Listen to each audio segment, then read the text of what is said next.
Thank you so much, the EFF. Until 5 minutes past 5 for the two speakers. Thank you very much, Chairperson. Mr. Matlala, I wish to, before I ask my questions, send my sympathy to your kids and your wife. Thank you so much. Because no one, even a hardened criminal, must have police coming into their house and making their kids to sleep on the floor. No one must ever do that to our kids and to our wives. If they've got an issue with you, they must take you on.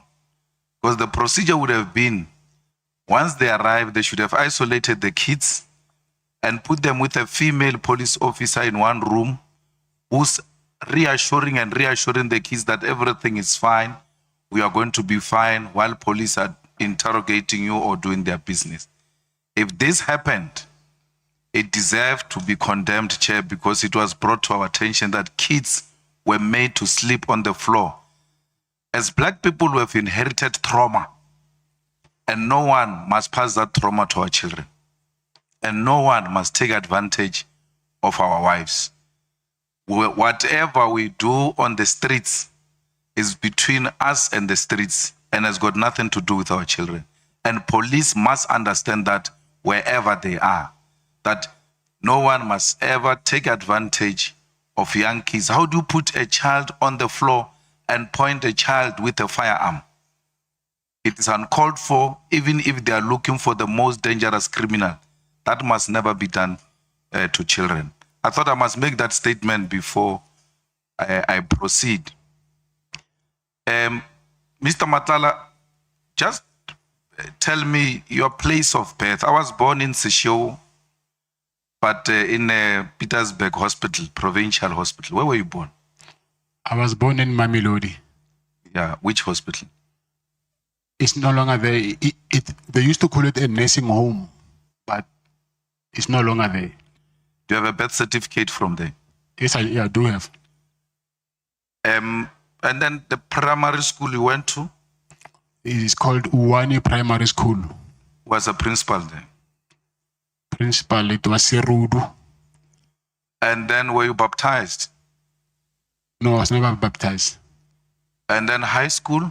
You said it yesterday. Leshabile High School. Who was a principal there? Ngwe, Mr. Ngwe. After high school, you didn't proceed to tertiary education? No, I didn't. And then you never worked in any formal employment or? No, I never had any formal employment.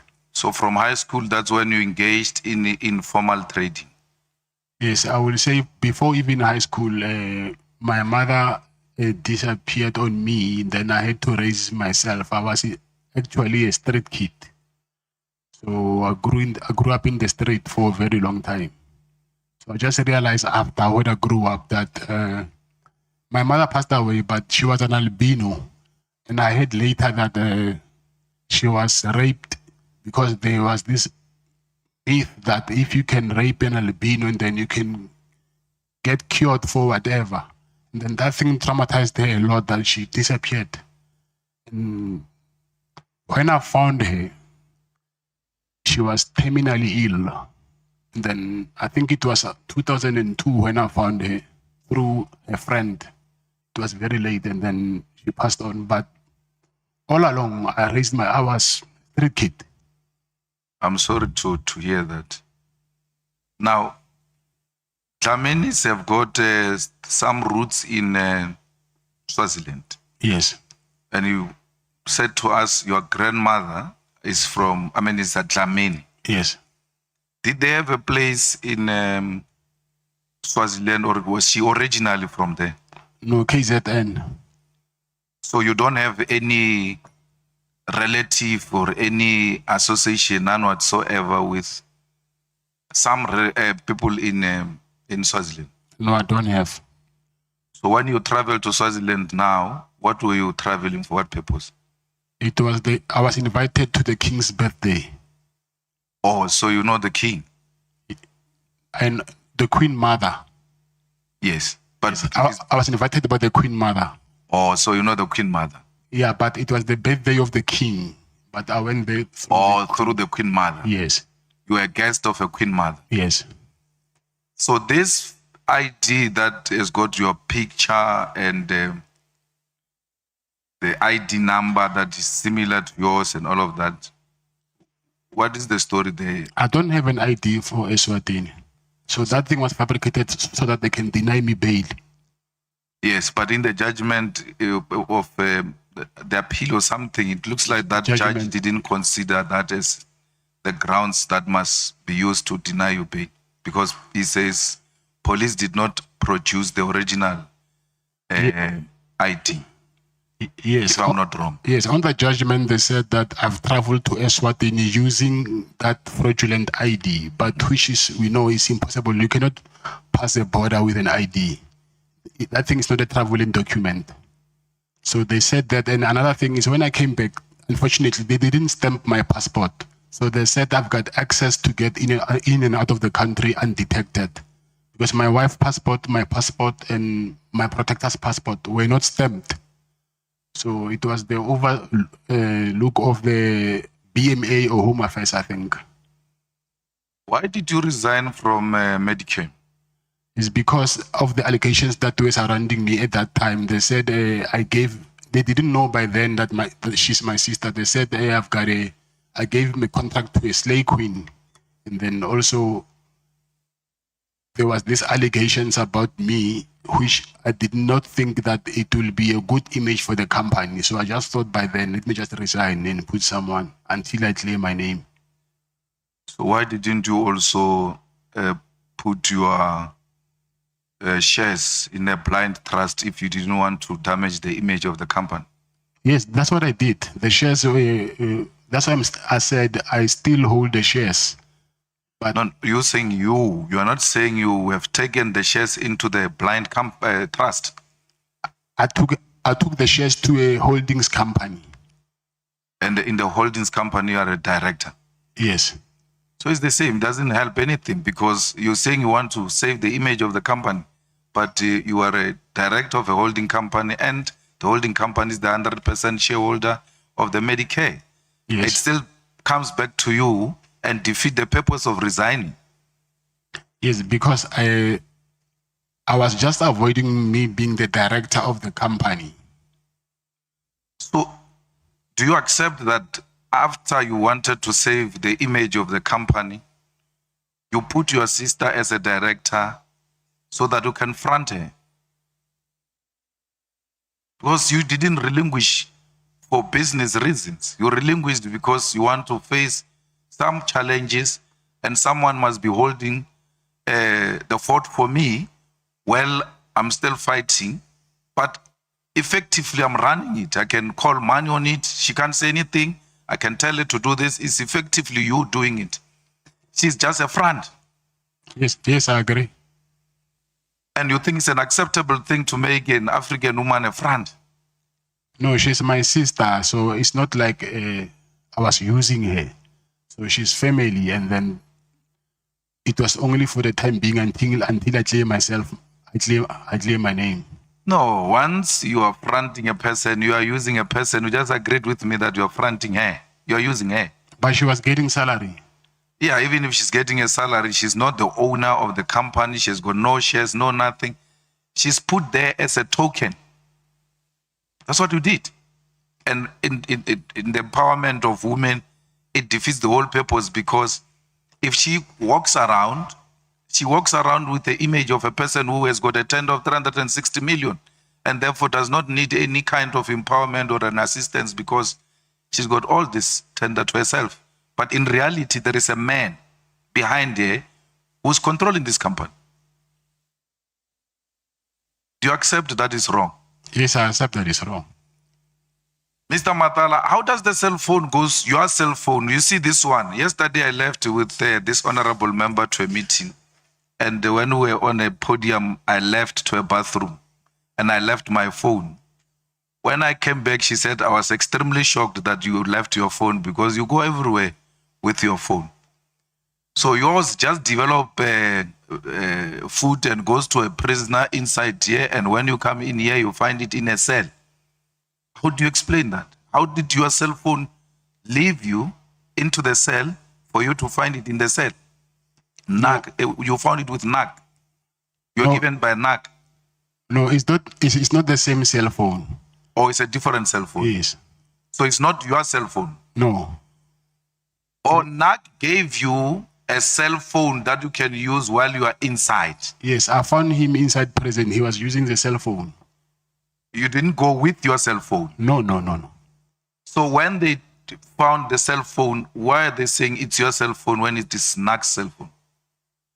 I'm saying I got the cell phone from him, but because they found it on me, you know, I was in possession of the cell phone. Okay. So I had to take accountability that they found it on me.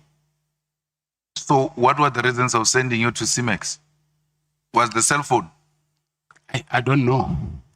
No, but they would have explained to your lawyers, they would have explained to someone that. Yeah, no, their reason is because they found me with a cell phone. Their reasons.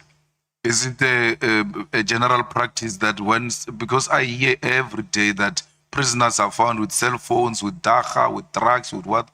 Once you're found in possession of something that is not allowed to be in prison, you are taken to CIMEX. No, it's not. I think they will have they have their preferences, I assume. No, but why are you not exercising your rights? You can't be put in CIMEX for holding a cell phone. It's not a requirement, as it were, that people are found with cell phones and even dangerous weapons, some of them, but they're not sent to CIMEX. What could be the actual reason why you're sent to a CIMEX? Because cell phone, I don't believe it's a real reason. Because what happened is, if I can take you through the whole process, there's someone who came to me with that cell phone. Because, you know, in prison, a cell phone is like a public phone. You'll find 3 people using the same cell phone. Someone said, hey, check. They're talking about you in the media. It was that day when Mr. Mkonazi was doing that press briefing. So when I heard myself that cell phone, that boy left. Immediately, the members of the task force of EST, they came to my cell. And then the same day, those guys from intelligence and PKTT, they came to prison. So I asked myself a question that if this thing was found in prison, how did these guys knew that I was found with a cell phone? So I thought maybe it was something which has been organized for me to be found with a cell phone. That guy who was arrested and sentenced for killing Bozwani, what's your relationship with him? I'm forgetting his name. Keke. Yes, I don't have a relationship with him. You have never worked together? Work? Yeah? No, no, no. But he's also from Mamelodi. Yes, yes. Mogotsi believes that you are John Wick, and everybody else there believes you are a John Wick in Mamelodi, that you have been killing people in Mamelodi. Yes, I heard that. But what are you, John Wick? No, I'm not. Do you kill people? No, no, no, no, no. Have we ever been accused of murder before? No, no, no, never. So what effort have you taken, the same effort you have taken in saving the image of the company, Yes. to save your image from being called a John Wick and being called a dangerous murderer in Mamelodi? What effort have you taken? That thing, I heard it from Madlanga Commission, but I was in CIMEX. There we don't have access to anything. So there's nothing I can do at this moment. My main focus now is to fight to get myself out of this place. No, but you're called John Wick before you came here. No, no, no. I don't know about that. You are not called John Wick before you came here. Now, in your detail of 14 security or personal protectors, how many are former task force members? It's not task force, it's from the defense, it's special forces. Yeah. Yes. No, I'm asking about the task force, the police task force. Oh, task force is 1. It's 1. And then the special forces? I'll say maybe 8. 8. Yeah. Out of 14. So it's special forces, 8 plus 1 task force. 9. That is paramilitary. It's not VIP protection to have such dangerous, the highest form of defense of the country in one unit. How much does that cost per month? I was paying them 100,000 a month each. Yeah. So what is your personal security detail budget per month? Because remember, it's food, it's petrol, it's convoy, it's hotels, it's all of that. My budget is 2 million. Now you said the security company makes 2 million. You can't budget 2 million. So the whole Yes. 2 million, when it gets in, it Yes. goes to those people. Yes, but I don't have one company. Oh, so you source from different companies to Yes. maintain that lifestyle. I've got a message. You know, Jerry's mom called me and asked me that I must ask you to return her son because she believes very strongly that you kidnapped her son. Yes. And she cries in tears because she says she knows you. And she has given you a plate of food to her you are a child. If we were to talk to her now as she's listening, what will you say to her? I will say that they are misleading her. And I think the people who are misleading her are the people who put me here in prison. Because I think they even went and told this same thing before the mother to Jerry's wife. So I will say she's being misled because they know very well I'm the first person who woke up at night there, and then I was the first person who was looking for Jerry everywhere.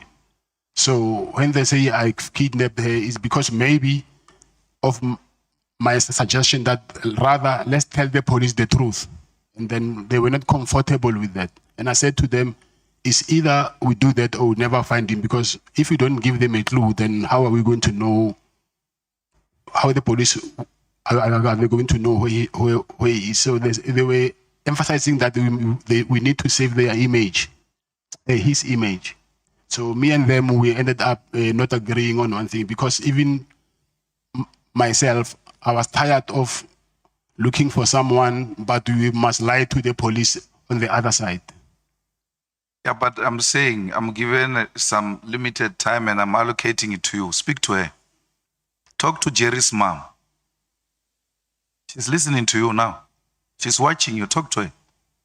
Her son has been missing for so long. Yes. And she feels very strongly that you took her son. Yes. The same way they felt very strong that you took AB's wife and AB's son. Yes. So before you speak to AB, speak to Jerry's mom. AB knows that.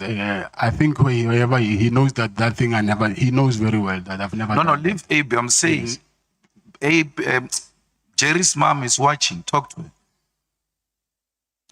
I will say, Mama, you know very well me and your son, we are very, very, very close friends.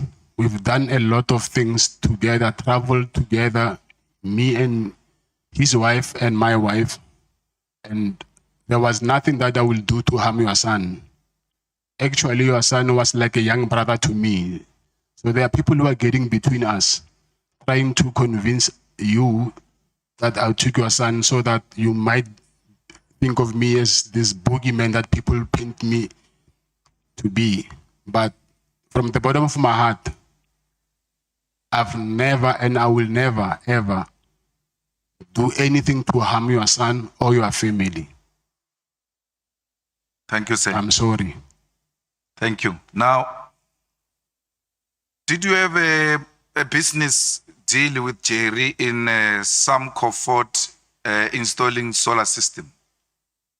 Yeah, but it was his business. But I'm the one who got it for him.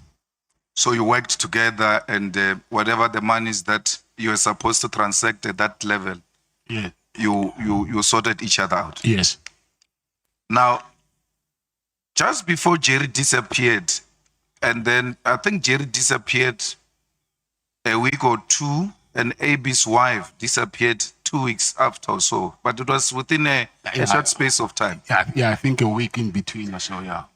They say Jerry and AB were in your office. You wanted them to do some tender in Limpopo of CID. You called AB because he had a CIDB 9. Yes, that's and they both declined to do that business with you. And that's where their problem started. He actually, accepted AB, and it was not in Limpopo, it was there in Silverton, where there's a fourth plant. And then he accepted. The thing is, he was supposed to go to a briefing. I think he missed the briefing or something. That's why the thing didn't happen, but he never declined. So now, do you know anything about AB's son and AB's wife? No. But were you not involved in helping them to find the wife and the son? Yes, I was. And then as from a security company perspective, what were your suspicions or your findings, as it were? Actually, there's this Pakistani guy whose employee was kidnapped. The Pakistani guy, he's a Muslim. We go to the same mosque. So he told me that his employee is being kidnapped. So I asked around and I found out there's some guys in Atteridgeville who kidnapped that employee. And I took my chances. I just said, called the guy and I said, I know it's you, but I was just testing the waters. Return that guy because we do not want to come looking for you. Luckily, he dropped him off by Church Street at Sasol Garage. And then we found the guy. So now, with AB's family, because the guy who kidnapped the Pakistani guy were from Atteridgeville. So I said to AB, because you are not far from Atteridgeville, I suspect it might be these guys. And I called the guys as well. I said to them, you see now, you're starting, can you please return AB's family? And then he hung up and then he switched off the phone and then he just disappeared. And I just heard that after a while they said, okay, I'm disguising to appear as if I'm helping AB, but I know that I'm the one who's doing this. But I think it was those guys trying to divert the attention. Remember when I started, I spoke about your son and your wife and how they should not be treated the way they are treated by police. Yes. AB's son and AB's wife did not deserve what happened to them. I agree, yes. Especially the son of AB who will forever be traumatized by those experiences. Yes. And Jerry's wife and children do not deserve to see their father not returning from home, because every sunset they look forward to the return of their father and the father does not come back. Like you growing up without a father, these children want their father, they want to see their father returning. And no one must do that to children and our wives. Okay, yeah, I agree. With your security experience, do you think Jerry is still alive? I mean, those kidnapping people, if they kidnap you to extort money, for you to give them money, a ransom and all of that, but once they keep you for too long, you become an expense to them because they have to feed you, they have to, if you are sick, medication, accommodation and all of that. Why would they keep you this long when they know that there's actually nothing coming forward? Do you think Jerry is still alive? Not do you know. With your own security experience and your instinct as a friend who says to the mother of Jerry, this was like my younger brother. Something in you should tell you that this guy is no longer there or is still there. Honestly, I agree with you. At some point, he will end up being a liability to his abductors. So I don't think also myself by now that if he's alive, then what are they gaining for keeping him so long and then spending money on him, but they're not getting anything in return? So it's a very hard one to accept, but obviously when you add one and one together, for me, it does not give me, I wouldn't say that these people will benefit anything from keeping him so long. I don't think so. Now, have you been to the farm of the father of Jerry's wife to ask that they pay a ransom of 10 million or anything to that? To the farm? To the farm or to the father? No, to the father. Let's leave the farm. Have you been to the father, like the father-in-law of AB? Jerry's father-in-law. Yeah? I mean, Jerry's father-in-law. Yeah. Have you been there and asked that they pay some ransom to these people? No, I've been there, but not to say to pay ransom. Yeah, but what were the discussion between you and the father-in-law? Because the story now is Jerry has kidnapped himself because he wants to extort 10 million from the father-in-law. And to a particular extent, you went to say to the father-in-law, please pay something, because it looks like the father-in-law is well off. He's not well off, but that's what they're saying. So actually, I volunteered to pay 5 million myself. And I said, if you guys can raise 5 million, I'll pay 5 million myself so that we can get him. So I went there to speak to his father-in-law and say, listen, let's go 50-50. I can pay 5 and you pay 5. And he said, if they kidnap me, you must tell them that they must kill me. I will never pay any money. Speak to the Jerry's kidnappers, your younger brother, and plead with them. For sure they are listening. They knew we were coming to speak to you. If you're to speak to their conscience, what were you going to say? I will say, what we need now is closure. So whether they have them, they must just release him because he's diabetic. So I don't think wherever he is, he's in a good health.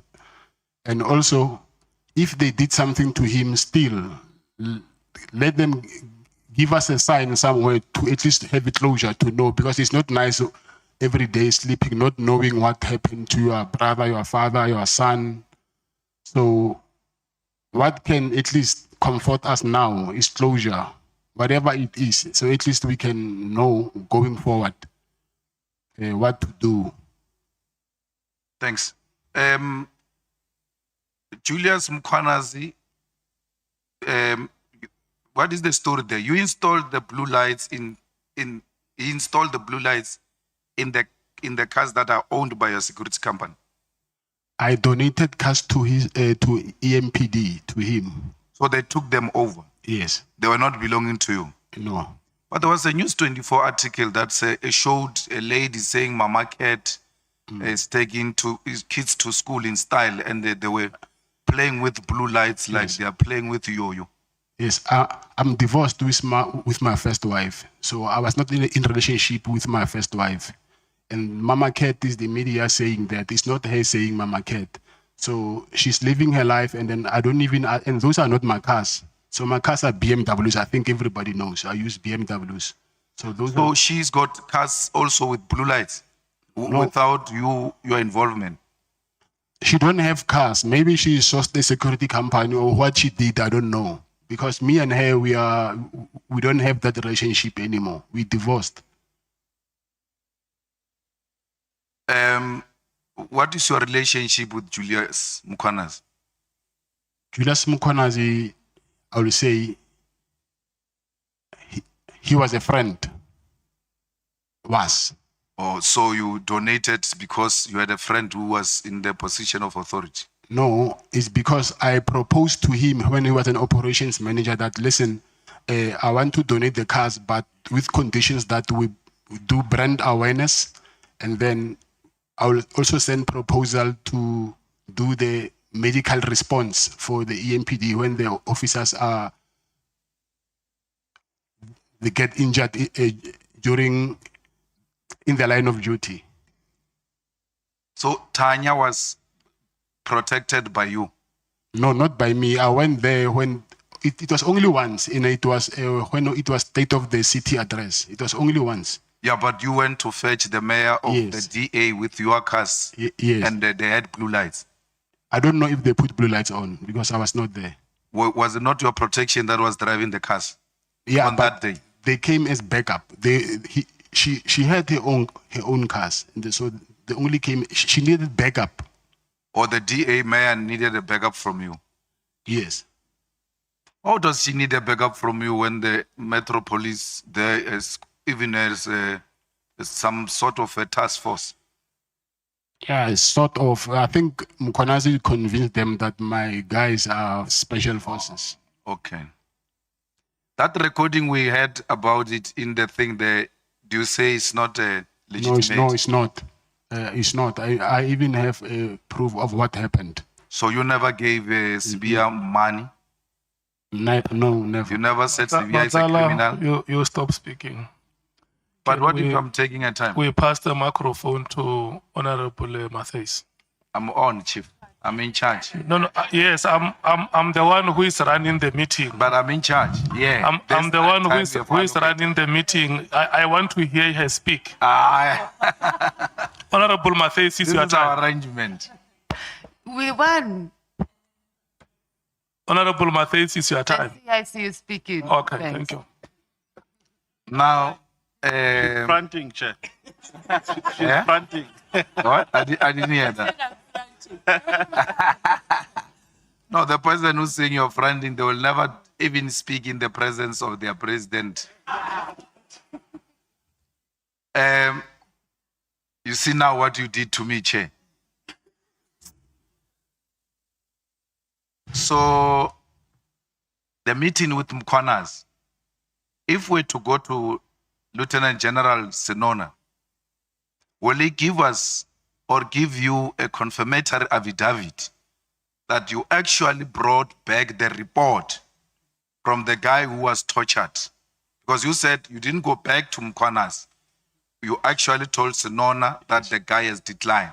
Yes. Is Senona, the head of works in KZN, prepared to depose an affidavit to this committee confirming that we gave him that feedback and also confirming that he was part of the meeting where Mkwanazi made those kind of requests to you?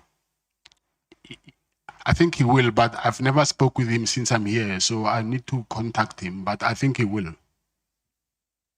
So why would Mkwanazi think that you are the best person to talk to people who are accusing him of torture? Because he didn't know your relationship with those people. Yes, because of he found out that me and the guy, we are in the same estate.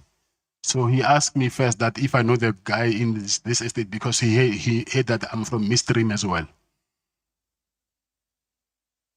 So, and it was Minister Begitele who arranged a meeting. Yes.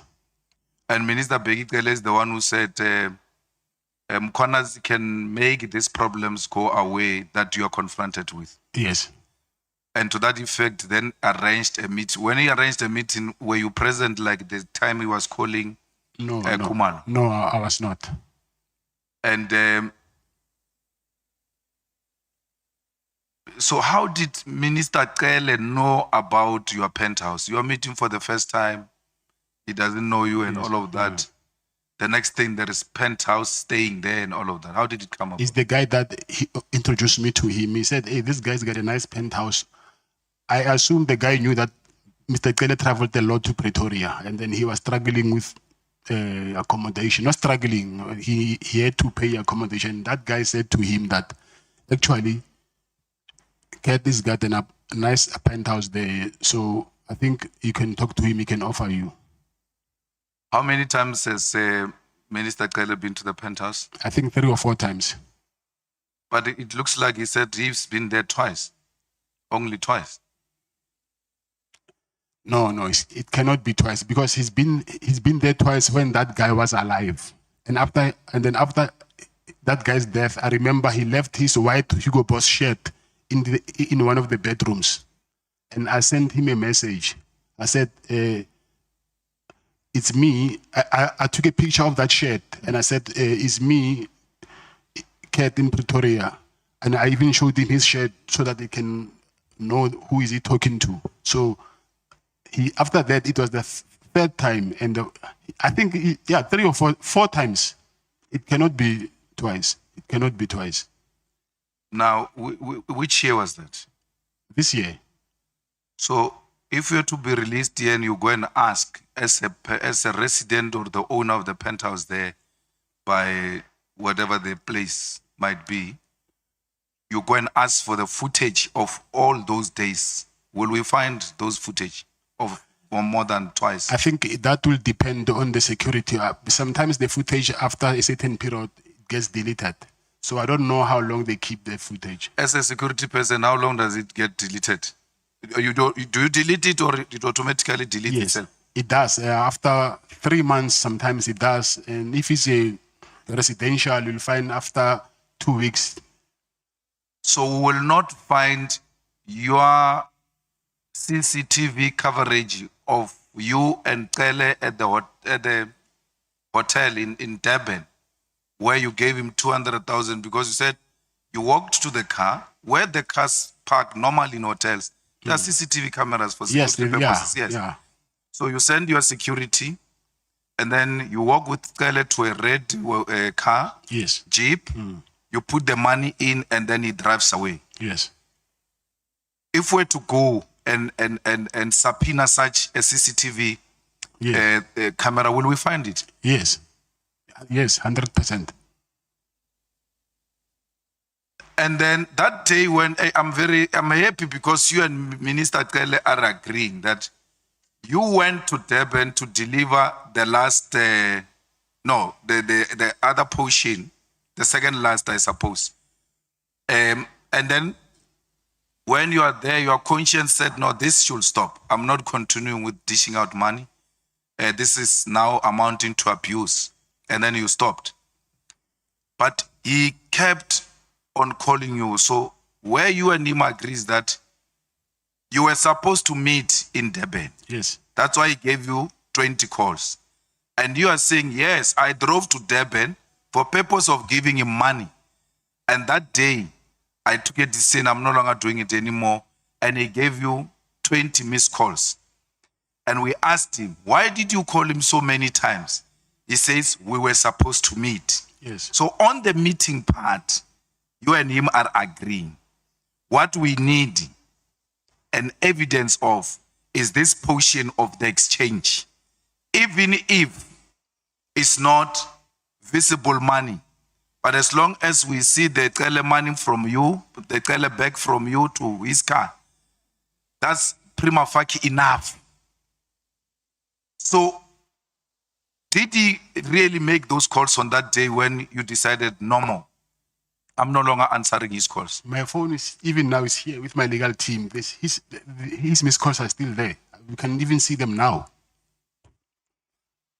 And we need some, even if it's smallanyana evidence that demonstrate that you indeed exchanged money, because the problem is that Mabonga is dead. Yes.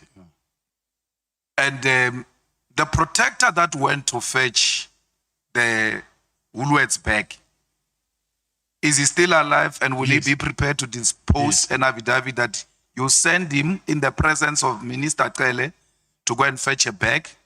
And obvious, if he's a personal protector, meaning a bodyguard, he will walk with you or behind you as you walk to the car with Minister Tele, and then you putting, will he give us some affidavit?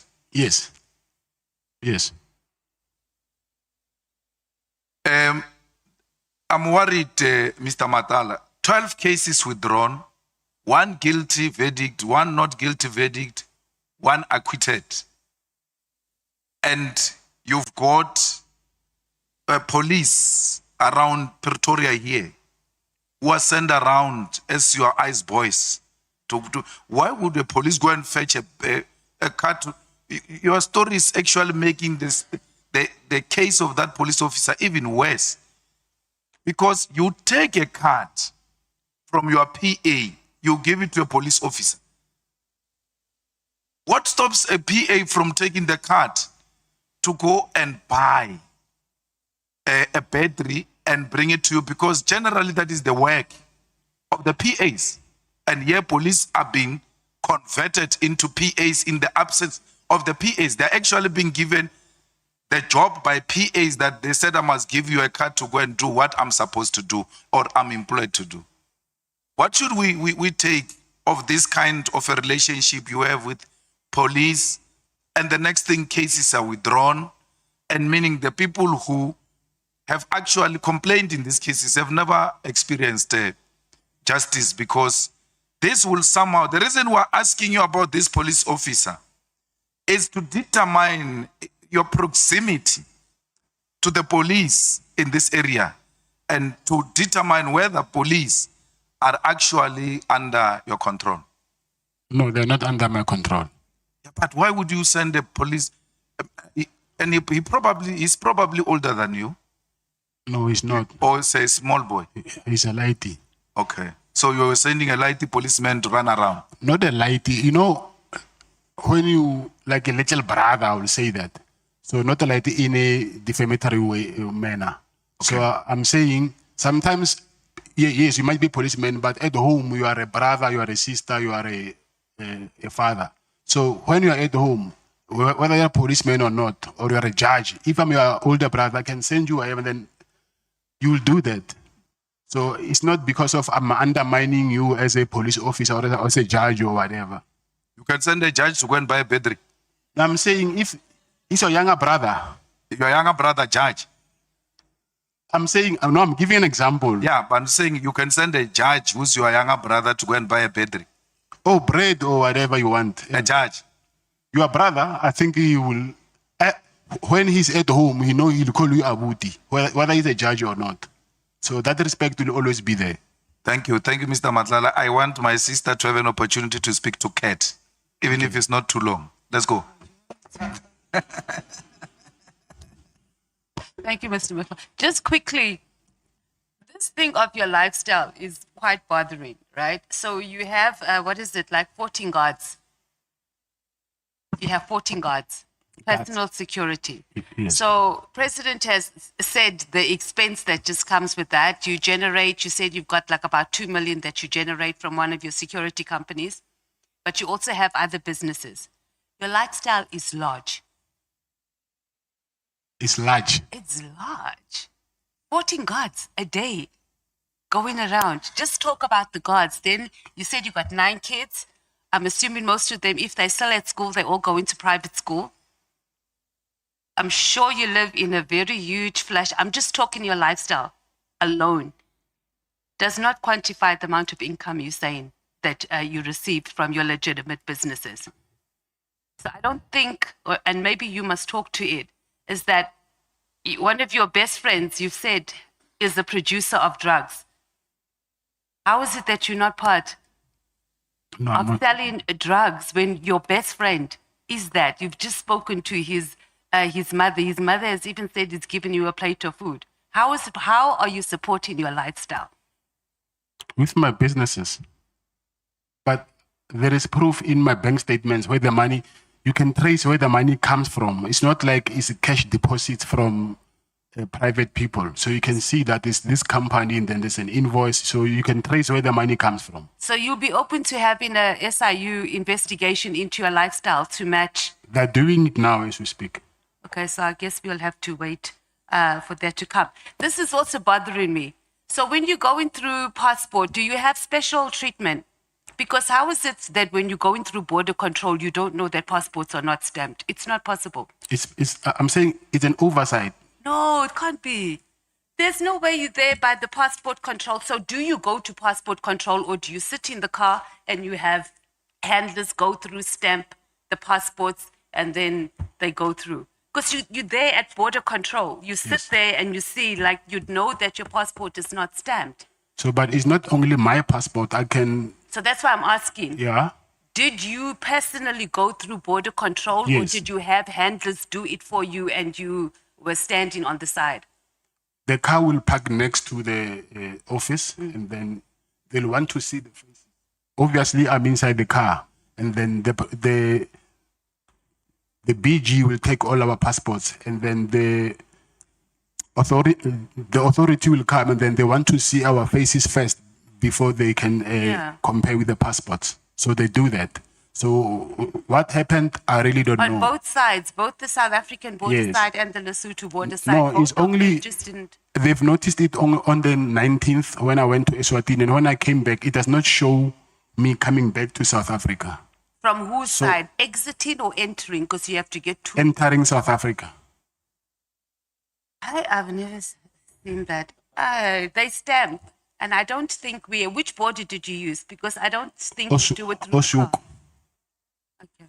And then this John Wick reputation that President was talking about.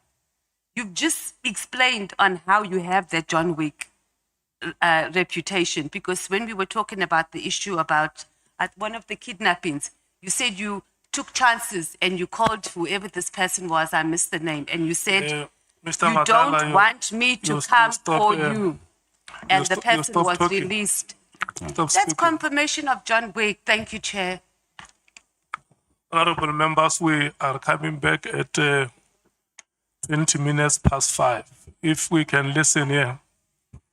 The next 5 speakers will last for 2 hours, 30 minutes. 2 hours, 45 minutes. So 20 past 5 when we come back is Honorable Bangazita.